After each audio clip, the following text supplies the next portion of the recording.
युरीदून लियुत्फिउ नूरल्लाहि बिअफ़वाहिहिम वल्लाहु युरीदु अन युतिम्म नूरहु। लोग ये चाहते हैं कि अल्लाह के चिराग को मुंह के फूंकों से बुझा दें। अल्लाह का चिराग क्या है? ये इस्लाम है, अल्लाह का चिराग। अल्लाह कुरान में फरमाता है लोग चाहते हैं अपने मुंह की फूंक से इसे बुझा दे। वल्लाहु युरीदु अन युतिम्म नूरहु, और अल्लाह ये चाहता है कि अपने नूर को मुकम्मल करके रहेगा। चाहे काफिर इसमें जलील हो जाएं, शर्मिंदा हो जाएं, लेकिन अल्लाह अपने चिराग की हिफाजत जरूर फरमाएगा। क्या इस्लाम हलाकू के जमाने में खत्म हो गया? चंगेज के जमाने में खत्म हो गया? इससे बड़े बड़े जालिम आए जिन्होंने दरियाओं को खून से लाल कर दिया था, क्या खत्म हो गया? नहीं, इस्लाम उस जमाने में भी बाकी रहा।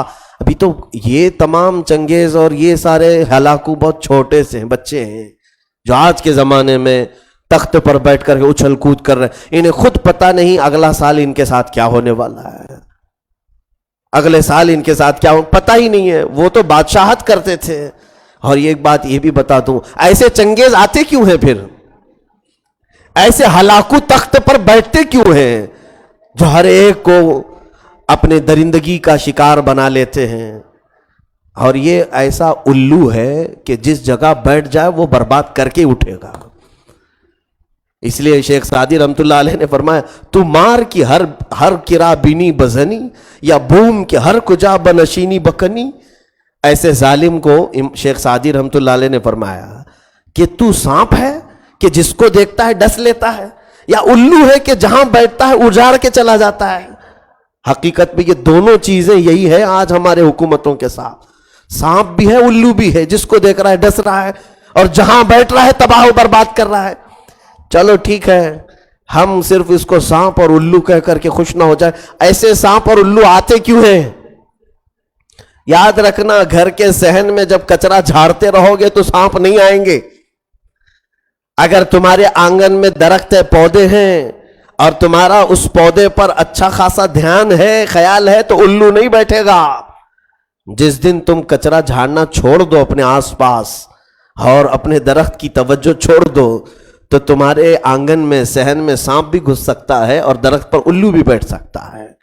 आज यही कैफियत होगी कि हमने तवज्जो छोड़ दी इन तमाम मामलात पर। सियासत को तो हम शजरे ममनुआ समझते हैं, मुसलमानों की कोई नुमाइंदगी नहीं। मुसलमानों का काम क्या है? वो समझते हैं कि इस पार्टी में हम थोड़े झंडे लेके जाएंगे, उस पार्टी में थोड़े झंडे, यहां से 500 ले लिया, वहां से 500 ले लिया, यही सियासत। मेरे अजीजों, इसीलिए तो तुमने खुद ऐसे गधों को सीट दे दी जिनको कुर्सी पर बैठने का तरीका भी नहीं आता, सलीका भी नहीं आता।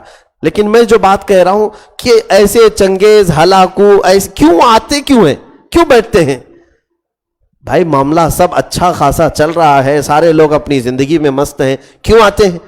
मैं उसको एक बड़े बुजुर्ग के हवाले से अर्ज करता हूं। बगदाद तबाह हो गया था चंगेज के जमाने में। यह हलाकू या पूरे अक्सरियत को उन्होंने कत्ल कर दिया था, चंद बच गए होंगे, जगह जगह लाशें।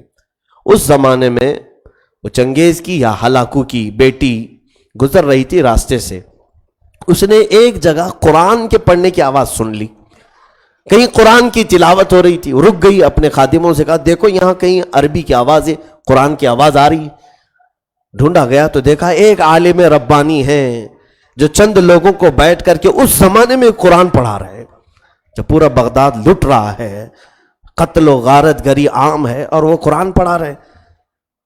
तो ये खातून जो थी वो जालिम बादशाह की बेटी थी, पूरा उसके बाप ने हिलाक कर दिया था।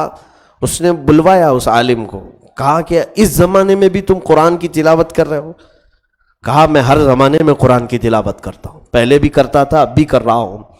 अच्छा, मैंने तुम्हारे मुतालिक एक बात सुनी है मुसलमानों की, तुम्हारा अकीदा यही है ना कि अल्लाह जो चाहता है वही होता है, अल्लाह जो चाहता है वही होता है? तो उन्होंने कहा बिल्कुल, मेरा ईमान है ये, उसके चाहे बगैर कुछ होता भी नहीं है। और तुम्हारा अकीदा यही है कि अल्लाह जिसे चाहता है उसे पावर देता है? उन्होंने कहा बिल्कुल, मेरा अकीदा यही है। कहा तो फिर हमारे ऊपर यकीन क्यों नहीं कर लेते कि अल्लाह जो चाहता है वही होता है? तो हमको चाहा है अल्लाह, इसलिए आज हम हुकूमत में हैं। ये آج کے چنگیز بھی یہی کہہ رہے ہیں کہ بھگوان اگر نہ چاہتا تو ہم لوگ نہیں آتے تھے. کبھی کبھار کیوں چاہتا ہے یہ بھی سن لو. اس عالم ربانی نے بہت پیارا جواب ارشاد فرمایا, کہا بالکل تو صحیح کہہ رہی ہے. اس کو میں ایک مثال سے بتاتا ہوں. کہا بھیڑیں جو چلتی ہیں, بکریوں کا جو غول چلتا ہے, مالک ایک ہو, بھیڑیں جب راستے پر چلتی رہتی, جھنڈ کا جھنڈ جاتا رہتا ہے, لیکن جانتے ہو بھیڑیں پالنے والا جو مالک ہے وہ کتے بھی پالتا ہے, ایک دو کتے بھی اس کے ساتھ رہتے ہیں. بھیڑوں کے ساتھ کتوں کا کیا کام ہے؟ کتے کیوں رہتے ہیں؟ اس لیے کہ بھیڑیں جب چلتے چلتے ایک آدھ کوئی راستہ چھوڑ کے ادھر ادھر جائے تو کتا بھونکتے بھونکتے واپس اسے بھیڑوں میں شامل کر لیتا ہے. کتا کیا کرتا ہے؟ وہ بھونکتے ہوئے مالک چھوڑ دیتا ہے کتے کو, جاؤ وہ بھیڑ ادھر گئی, یہ بکری ادھر چلی گئی. کتا بھونکتے ہوئے ان بھیڑوں کو غول میں پھر سے شامل کر دیتا ہے اور پھر وہ راستے پر چلنے لگتی ہیں. اس عالم ربانی نے فرمایا یقیناً ہم امت مصطفیٰ بھولی بھیڑیں ہیں, جب صراط مستقیم سے ادھر ادھر ہٹتے ہیں اللہ تم جیسے کتوں کو ہم پر بھیجتا ہے تاکہ تم بھونک کر کے پھر سے ہمیں صراط مستقیم پر لے آؤ.